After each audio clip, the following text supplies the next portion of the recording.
मेरा नाम है डॉक्टर फारूक। आज के लेक्चर में हम बात करेंगे e commerce trends strategies for online success. E commerce में कौन से ट्रेंड्स चल रहे हैं आजकल, और अगर आप कुछ ऑनलाइन बेच रहे हैं किसी भी ई कॉमर्स साइट पे, मोबाइल ऐप पे या कहीं पे भी, तो आप कैसे कामयाब हो सकते हैं। इस वीडियो को किसको देखना है? बिजनेस स्टूडेंट्स, बिजनेस एग्जेक्टिव्स और ऑब्वियसली बिजनेस ओनर्स के लिए ये वीडियो बहुत इंपॉर्टेंट और बहुत यूजफुल होगी। सबसे पहली बात तो ये है कि इन सब चीज़ों को आपको जानने की इसलिए ज़रूरत है कि ई कॉमर्स का जो लैंडस्केप है वो चेंज होता जा रहा है। What do we mean by landscape? Landscape का मतलब जो प्लेटफॉर्म्स हैं और उन प्लेटफॉर्म्स के ऊपर जो ट्रेंड्स हैं, जो कस्टमर्स की डिमांड है, वो बदलती जा रही है। दूसरी चीज़ ये है कि जो कामयाबी है वो हमेशा डिमांड करती है किसी भी दुनिया की कंपनी से कि वो ट्रेंड्स के साथ अपडेट हो। अगर अपडेट नहीं होती तो ये दुनिया इतनी बेरहम है कि आप इमेजिन करें, फोर्ड्स दुनिया की इतनी बड़ी कामयाब कंपनी जो 100 सालों तक चलती रही, वो भी 2009 में जाकर बैंकक्रप्ट हुई थी। आपके सामने हैं वालमार्ट, के मार्ट, जैसी पैनी। खासतौर पर जो कॉमर्स ई कॉमर्स के स्टूडेंट्स हैं उनको इस चीज़ का आइडिया होगा। ईबे जो है ना इतने अरसे से एग्जिस्ट करती है, तो आप सबको आइडिया होगा कि अगर ट्रेंड से थोड़ा बहुत भी कोई कंपनी इधर उधर हो जाए तो लोग उनका क्या हासिल करते हैं। तो इस वजह से कंपनीज को अगर कामयाब होना है तो ट्रेंड्स को उन्होंने लाजमी फॉलो करना है। और इस वीडियो को आपके लिए जानना इसलिए भी ज़रूरी है ताकि आपको स्ट्रैटेजीज पता चलें जो आजकल कंपनीज चला रही हैं मार्केट प्लेस पे कामयाब होने के लिए, बिजनेस स्टूडेंट्स के लिए, बिजनेस एग्जेक्टिव्स के लिए और बिजनेस ओनर्स के लिए। सबसे पहली जो चीज़ है वो है मोबाइल कॉमर्स की। एम कॉमर्स भी इसको बोलते हैं। भला आप में से इस दौर में कौन सा ऐसा बंदा है जो इससे अवेयर ना हो कि मोबाइल शॉपिंग जो है ना राइज पे है। जितने भी लोग आप मुझे देख रहे हैं, आप मुझे कमेंट कर सकते हैं कि आपने रिसेंटली क्या खरीदा मोबाइल शॉपिंग से और क्या क्या कंपनीज हैं। ऑब्वियसली सब लोगों को पता है। तो लेकिन जो भी मोबाइल कॉमर्स है उसमें एक चीज़ बहुत इंपॉर्टेंट है, वो है responsive design and mobile apps के ऊपर जो वो बड़ा क्रुशियल है कि जो डिज़ाइन हो वो रिस्पॉन्सिव हो। इस वजह से आप देख सकते हैं कि किसी भी प्रोडक्ट को ऑर्डर करने के लिए आप रिव्यूज़ देख सकते हैं, और ख़ास तौर पर जो एप्लीकेशंस बनाने वाले लोग हैं उनके लिए बड़ा इंपॉर्टेंट है कि यूज़र एक्सपीरियंस जिस मोबाइल एप्लीकेशन का अच्छा होगा ऑब्वियसली लोग उसी पे जाएंगे। और मोबाइल स्पीड एंड कन्वीनियंस जो है ना ये भी बहुत क्रूशल है फॉर मोबाइल कॉमर्स कंपनीज। ये पहला ट्रेंड है जिसके बारे में आपको आइडिया होना चाहिए। सो आई एम नॉट श्योर आजकल की दुनिया में कौन से ऐसे लोग हैं जो अभी भी जाके अमेज़न.com या दराज.com पे यूज़ करते हैं, लेकिन ज़्यादातर लोग जो है ना इस वक्त मोबाइल एप्लीकेशन अपने मोबाइल पे लोड करते हैं, जिससे आपको अच्छा खासा ट्रैफिक में भी तब्दीली नज़र आ रही होगी कि जो वेबसाइट्स हैं उनकी ट्रैफिक कम होती जा रही है। गूगल पे लोग कम जाते हैं, रदर देन वो हर चीज़ की अपनी मोबाइल एप्लीकेशन है। सो अमेज़न की सीधे मोबाइल एप्लीकेशन पे जाएंगे, कोई और कॉमर्स साइट है उसकी सीधे मोबाइल एप्लीकेशन पे जाएंगे। ये पहला ट्रेंड था। सो दूसरा ट्रेंड क्या है? वो है पर्सनलाइजेशन एंड आर्टिफिशियल इंटेलिजेंस। ये बहुत ज़रूरी है समझने के लिए कि पर्सनलाइजेशन क्या होता है।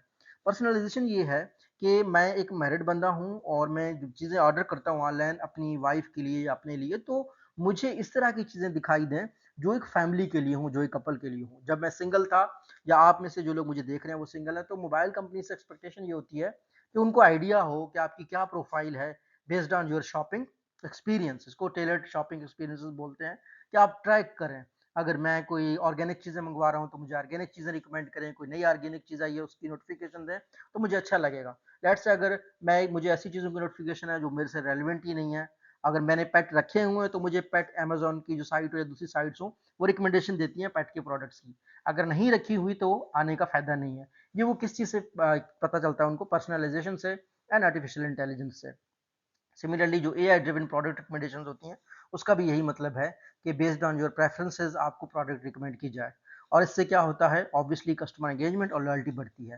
एंगेजमेंट का मतलब ये होता है कि कस्टमर को वो दिखाया जाए जो वो देखना चाहता है, कस्टमर से वो बात की जाए जो बात वो सुनना चाहता है, तो उससे उसकी ऑब्वियसली लॉयल्टी भी बढ़ेगी, भले वो कोई भी कंपनी हो। ये दूसरा ट्रेंड था। तीसरा ट्रेंड क्या है? सोशल कॉमर्स का है। आप में से सब लोगों को पता होगा कि शॉपिंग जो है ना सोशल मीडिया पे आजकल बहुत आम है। फेसबुक पे मार्केट प्लेस है। हत्ता कि जो बाकी कंपनीज हैं जिनका बुनियादी मकसद शायद आप लोगों को ऐसा लगता था जैसे कंटेंट दिखाना हो, वो भी कन्वर्ट होती जा रही है सेलिंग में। फॉर इंस्टेंस आपका यूट्यूब है, आपका टिकटॉक है, ये भी आजकल शॉपिंग इंटीग्रेटेड प्लेटफॉर्म्स होते जा रहे हैं। सो आपने अगर लेट्स से इनको यूज करना है trends as a company, as a business individual, as a business student, तो आपकी जो एड्स हैं वो शॉपेबल होनी चाहिए, वो पोस्ट हैं वो शॉपेबल होनी चाहिए। इस वजह से आपको अच्छी खासी कंपनीज का एक ट्रेंड आपको आजकल नजर आ रहा होगा कि वो आप जब उनका ऐड देखते हैं उस पर व्हाट्सएप का लिंक होता है या उस ऐप का लिंक होता है जहां से आप उस ऐप में जाते हैं, ठीक है। और सबसे आखिरी चीज़ ये होती है कि जो कंटेंट जनरेट करते हैं जो आपके कस्टमर्स, उनको आप यूज़ कर सकते हैं शॉपिंग साइट्स, और उसको ऑथेंटिसिटी के लिए यूज़ कर सकते हैं कि लोगों की ये रिकमेंडेशन है, लोग हमारे बारे में ये बोल रहे हैं। बल्कि आजकल बहुत ज़्यादा ऐसा भी होता है कि जो सोशल कॉमर्स की कंपनियां हैं, व्हाट दे डू, कि वो कस्टमर के फीडबैक को पोस्ट करते हैं। ये एक बहुत पुराना मेथड है यूजर्स को एंगेज करने का। आगे हम आते हैं सस्टेनेबल ई कॉमर्स के बारे में। ऑब्वियसली सस्टेनेबिलिटी के ऊपर पूरी दुनिया में बहुत फोकस है। जो डेवलप्ड कंट्रीज हैं, खासतौर पर यूरोप और यूएसए में, वहाँ पे तो बहुत ज़्यादा फोकस है कि कार्बन डाइऑक्साइड कम करना है, फ्यूल कम कंज्यूम करना है, सम हो ऐसे प्रोडक्ट्स यूज़ करने हैं जो रिसाइकल्ड चीज़ों को यूज़ करते हैं। इस वजह से अगर आपके पास मोबाइल कोई है इस टाइम आप यूज़ कर रहे हैं, जिसको देखते हुए आपके पास अगर कोई लैपटॉप है, तो आपने देखा होगा कि वो इको फ्रेंडली प्रैक्टिस होता है कि हम रिसाइकल्ड जो है ना प्लास्टिक से हमने सारी चीज़ को बनाया है। तो हमने नया प्लास्टिक नहीं यूज़ किया है। तो आपको पता है कि प्लास्टिक जो है ना, जितना भी दुनिया में प्रोड्यूस हुआ है, जब से प्रोड्यूस हुआ है अब तक वो वैसा ही है। क्यों? क्योंकि प्लास्टिक डिकम्पोज नहीं होता। बाकी जिस तरीके से कपड़े हैं, ऑर्गेनिक फूड को भी चीज़ें होती हैं, या जो वो जो थैले बनते हैं प्लास्टिक के, वो क्या होते हैं, डिकम्पोज हो जाते हैं ज़मीन के अंदर, और अपना शेप चेंज करते रहते हैं, और वो डिकम्पोज होते हैं, इन सिंपल वर्ड्स। तो इस वजह से इको फ्रेंडली प्रैक्टिसेस को बहुत पसंद किया जाता है। ठीक है। दूसरा क्या है, consumers prefer environmentally responsible brands. अगर ऐसा ब्रांड हो जो कहता हो कि हम इस तरह के प्रोडक्ट कम से कम हमने एनवायरमेंट को डैमेज करना है, या हमने ऐसे प्रोडक्ट को यूज करना है जिससे सस्टेनेबिलिटी प्रमोट होती हो, तो ऑब्वियसली कस्टमर्स को पसंद करते हैं। और सस्टेनेबल सोर्सिंग और पैकेजिंग डेफिनेटली बहुत पसंद किया जाता है। बहुत कंपनीज हैं जो इस वक्त जो वर्ल्ड इकोनॉमिक फोरम है, या जिस तरीके से WHO है, वर्ल्ड हेल्थ ऑर्गेनाइजेशन है, और यूनाइटेड नेशंस में तो खास तौर पर उन्होंने क्या किया हुआ, 17 गोल्स दिए हुए सस्टेनेबिलिटी के। तो कंपनीज उन पे काम कर रहे हैं। ऐसी कंपनीज जो सस्टेनेबिलिटी की तरफ फोकस करते हैं, सस्टेनेबिलिटी के गोल्स की तरफ फोकस करते हैं, उनको फंडिंग इजीली मिल जाती है डेवलप्ड कंट्रीज में। सो जो सस्टेनेबल ई कॉमर्स है, ये भी एक ट्रेंड है आजकल के दौर में। उसके बाद क्या है, augmented reality and virtual reality. This is something that is changing the dynamics of e commerce site पे सबसे ज्यादा इतराज क्या होता है कि जी, जैसा प्रोडक्ट ऑनलाइन नजर आ रहा है वैसे है नहीं।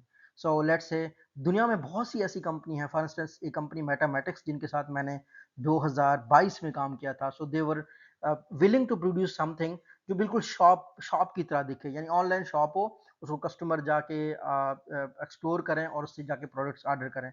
इस तरह की आपको बड़ी, इस वक्त चाइनीज 2022 में चाइना की मैं एक रिपोर्ट पढ़ रहा था कि live commerce, live streaming of the commerce बड़ी इंपॉर्टेंट होती जा रही है।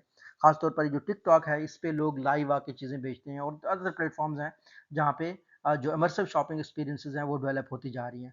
सो अगर आपने प्रोडक्ट की ऐसी इस तरीके से प्रोडक्ट विजुअलाइजेशन बनानी है ऑगमेंटेड रियलिटी से या वर्चुअल रियलिटी से, वो बड़ा लोगों के लिए आसान हो जाता है। इलस्ट्रेशंस वगैरह बनाने में आसानी हो जाती है।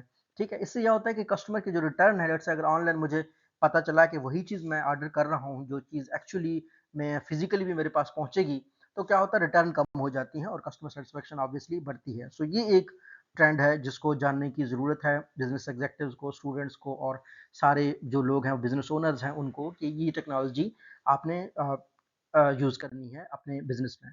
अच्छा, एक चीज़ बहुत ज़रूरी है जिसको मैं प्रैक्टिकली खुद भी करता आ रहा हूँ 2011 से, डिफरेंट कंपनीज को एडवाइस करता आ रहा हूँ, और जो चीज़ एज अ कस्टमर भी मुझे नजर आती है कामयाब कंपनियों में, वो क्या है, वो ओमनी चैनल एक्सपीरियंस है। ओमनी चैनल का मतलब ये है कि सिंगल चैनल का आपको एक्सपीरियंस मिले। इसकी बेहतरीन मिसाल ये है कि सीमलेस एक्सपीरियंस अक्रॉस प्लेटफॉर्म।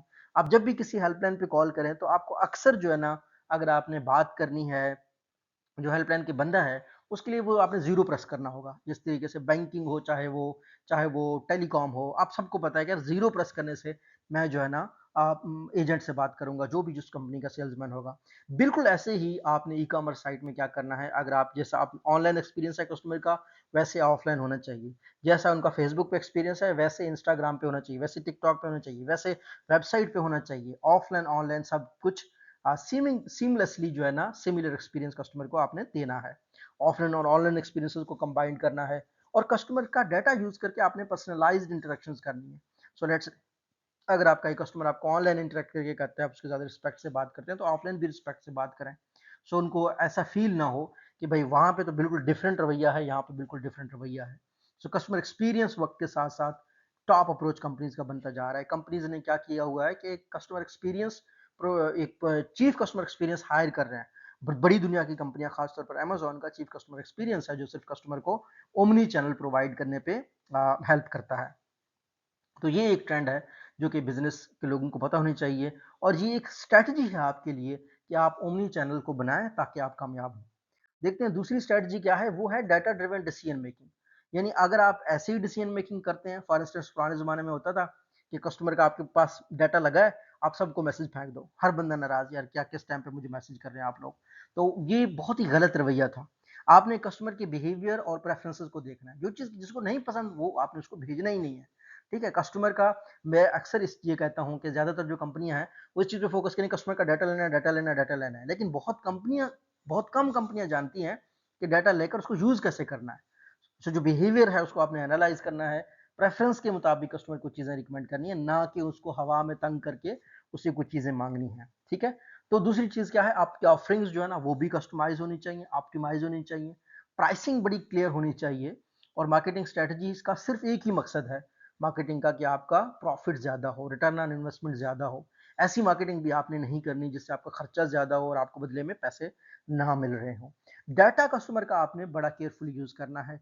ऐसे ही कोई खास, अगर आप एक कंपनी के मालिक हैं तो आप खुद, छोटी कंपनी है तो आप इस चीज का इंचार्ज बने कि कस्टमर को क्या क्या मैसेज भेजे जा रहे हैं।